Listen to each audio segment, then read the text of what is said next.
If you need a way to flip your bread or build an online business, you don't want to miss our live interest meeting and Q&A happening Wednesday, August 27th at 8 p.m. Eastern, hosted by The Ticket Blog. We're breaking down what's inside our exclusive seller community and how you can start building a profitable online ticket business from scratch. Tap in live for a special offer, answers to your questions, and the info you need to get started. Go to thetickettrap.com and join us. Again, thetickettrap.com. Click the link at the top line of the description to get started now.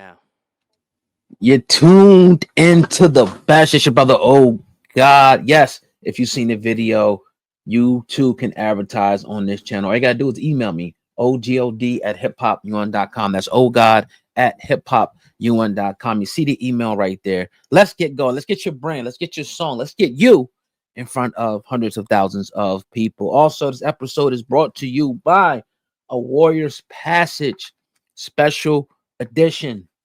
The light kind of bright there, but that's a better one. No glare. At some point during this video, we're going to be doing a reading from it. So make sure you stick around the whole time and go to the second line of the description box and go purchase yourself a copy. Black Superheroes are back. This is a wonderful book. We're going to be working with this the next couple of weeks. And I got it signed by the author himself, my brother Steve. So let's get into what we got to get to today. So the gentlemen who are accused of, now on trial actually, for killing young Dolph are in court today, and they're giving some details about what went down. So I'm going to play some of it as well as some of his testimony, and then you will get my thoughts on everything. Make sure, as always, smash that like button, meaning the thumbs up button. And let's get into the proceedings for this evening. Roll tape. Prosecutors say Hernandez Govan was the coordinator, the one who brought together two killers, Justin Johnson and Cornelius Smith, when young Dolph was shot and killed in broad daylight at a Memphis cookie shop. It's alleged he then worked to help them clean up their mess, all with the idea he would get a cut of the $100,000 bounty on young Dolph. When you hear all of the evidence, and when you hear all of the videos and look at all of the photos and exhibits, you will see the consequences of Govan's actions. Violence, death, loss. But Govan's attorney told the jury Cornelius Smith, who has been cooperative with prosecutors, isn't a credible source, that he's out to protect himself, painting Govan as the fall guy in this case. All right, so we'll move forward. This is a shit show because this brother, he's up here, right? And he's not showing his face, but he's telling everything. So I'm going to get to his whole pieces of his testimony, because at the end of the day, look, they conspired allegedly to kill this man. There was supposedly $100,000 bounty on his head as he testified. And they're saying the deceased brother of Yo Gotti, Big Joke, put the bounty on his head. And they said they even called him and FaceTimed him, after, the job was complete. So let's go to the testimony. Again, the guy's not even showing his face, but let's go to the testimony, and then, we'll talk about, more about this whole situation. So let's go.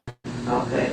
And what reason was he telling you to get with Justin? So we could find one of the any artists to get this money, and so what would Govan gain out of you all getting a bounty or hit on one of the paper route?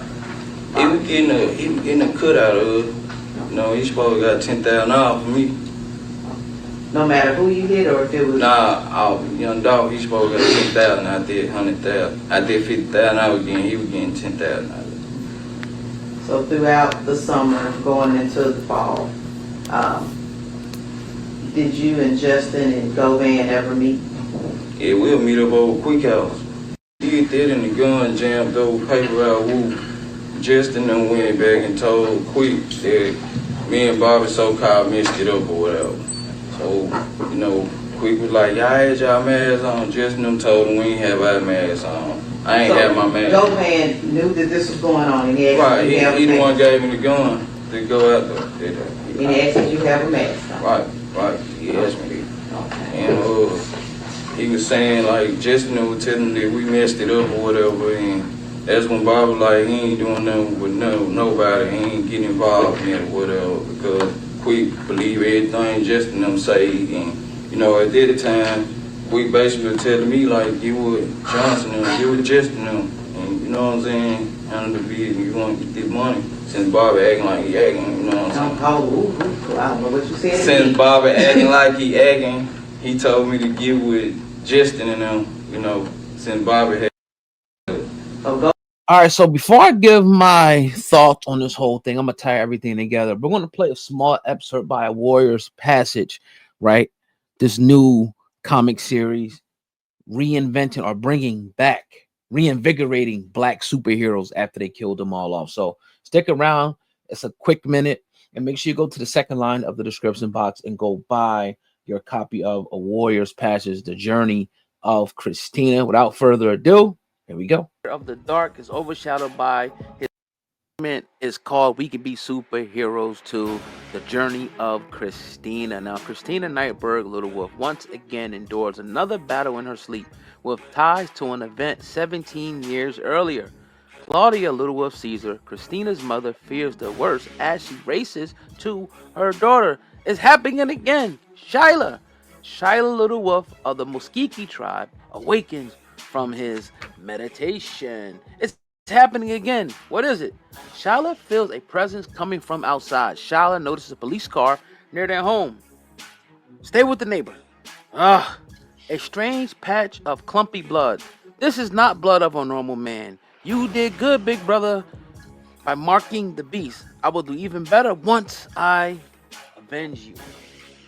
The darkness slowly comes alive. The fear of the dark is overshadowed by his eagerness to meet the one who prowls in the night. What? The dark comes more alive with every step he takes.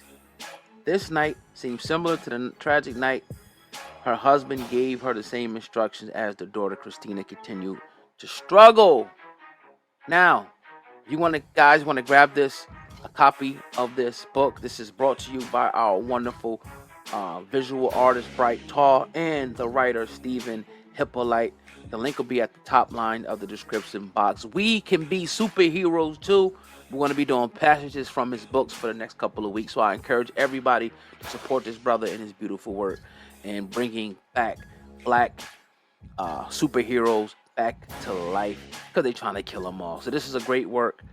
Very affordable. The link is at the top line of the description. When you purchase it, let them know that you got it or you heard it on Hip Hop News Uncensored. Let's keep this thing going. Stay tuned for part 2 tomorrow. All right. Again, I appreciate that. That's one of our sponsors, our sponsor for this video. You can click the link right at the top line of the description box and make sure you go grab your copy now to keep black superheroes alive and well. I really appreciate that, brother. He was so, a man of his word. So I want to definitely make sure that we deliver. So if you're a fan of comics like I am, please go to the top line of the description box and go support black business. But let's talk about this though, man. If you stuck around for the whole time, I really appreciate you guys. But this case, the evidence is overwhelming, in my opinion. It's overwhelming. You see the guys on camera. They already confessed to it. I don't even know why he going to trial. I think he probably should just let this thing just ride and take whatever plea deal, maybe life in prison or 20 years or 25. But I think it's probably life. I don't think these dudes will ever get a chance to come home. But it's some senseless shit. Like, you take this man's life for $100K. One dude only made like $800. One was going to get like 10. That's stupid. But it just goes to show you that when people are desperate, and it shows you the mentality of people in their lowest state, what they're willing to do. So if you are an artist or somebody who's affluent and wealthy, and you're known, even if you're not known, you could be in a nice vehicle. Know that you're a target, but especially because they was watching this guy for days. They wanted to get him before. He was in town to do a turkey drive. He's giving back to the community, and these clowns take him out. But again, it was ongoing things. Again, I'm not from that area, but I do know there were ongoing things with ongoing factions, and Yo Gotti's and his brother, and all of them. And I don't know the politics of the situation. We just all pissed off that Dolph died, but none of us know what went on behind that. What this was a result of. None of us really know. And that's like the crazy part about it. Street politics is street politics. It ain't for people like us to know. We just come on the tail end of shit and talk about it and give our soliloquies and what we think about it. But at the end of the day, we don't really know what led up to it. And we know that it sucks either way. Then not too long ago, his brother gets killed. Big Juke gets killed. So it's just like you put two and two together, you kind of see what's really going on here. We see what it is. It's just I'm just frustrated and pissed off and mad that Black life has to keep on being destroyed and taken away. The perpetual cycle continues. Same thing with Nipsey Hussle. Like it just continues. It's like you it's almost like the saying no good deed goes unpunished. Like that's your eventuality. If you come from the hood, if you decide to help the hood and journey into the hood without armored security, you put yourself at risk. This man, and people say, oh, he should have had this. The dude was with him. I think it was his cousin was dumping back on these dudes. He hit him. They testified that they was hit. They was bleeding profusely. And then they called Big Juke on FaceTime and said, look, it's good. And he said, look, I'm gonna get with you allegedly after I'm done with my kids. Like, this is some real life shit that's going on. Like, this is some shit from a movie. 100 bands, 100,000 on Dolph's head, 100,000. Like, wow. But knowing this though, damn, it's like you like. But then I tell people, like, it's like you being in your hometown and you there. Certain things should have been done. Everybody know your car stands out, right? But you going in to grab some cookies real quick, and you got your shooter with you. You got him with you. I would suggest, and this could happen to anybody. Like I said, imagine you going to your hometown. Your guard is probably gonna be down. You going to the store. It's early in the daytime. Your guard down. I tell people, if you're famous and rich, especially an artist, get real security. And I'm not saying that I'm not no shot against the dude because he bust back at them motherfuckers. He should have, that's another thing. Get some real security. Learn. And if you're not going to have real security, get people that's going to be trained to do, like, in my idea, somebody should have been standing outside that motherfucker, inside that motherfucker. You feel me? Somebody should have been outside and inside with him. All entrances. People should be watching. Somebody watching the out, because your back is turned, you ordering cookies and shit. You ain't thinking nothing, right? So they come with the chopper and start dumping on my man. But if they had somebody looking, somebody with a big ass chopper outside that's holding it, waiting for some shit to pop off, that doesn't happen. That doesn't happen. And I know it's, it's easier said than done. But if that would have been like Jay-Z or 50 Cent, it wouldn't have happened, because they would have had trained killers ready for some shit, looking for some shit, damn near hoping for some shit. That's the sad part about it.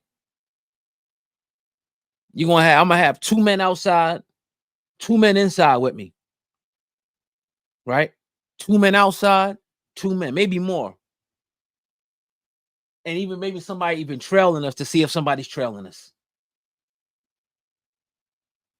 That's how deep it gotta be. This how these rappers have to get into this mindset of survival. You're the cash cow. You can't let one of these clowns take me the fuck out. I can't let these clowns. This is what these guys gotta think. That's how they gotta think. I can't let this clown. I'm too viable for some Percocet, ecstasy addicted clown who don't want to go get a fucking job and work. He want to try to take me out so he can fill his happiness. This one of the dudes said he was trying to get money for his daughter's birthday. Go get a job, dog. Go do something else. But that's a whole nother situation for a whole nother day. It's just sad. You see the frustration in my voice. I'm frustrated, but nevertheless, we'll he has this guy don't have a shot in hell. The other one's already been convicted, and he's still trying to take tough. Oh, I'm not snitching, and no snitch. Dog, I mean, it's crazy, man. But with that being said, I'm done, bro. This is one of the things I'm heated about this shit. I'm not gonna lie to you. Rest in peace, Dolph, and everybody else associated with the situation. Hit the thumbs up on the video if you enjoyed.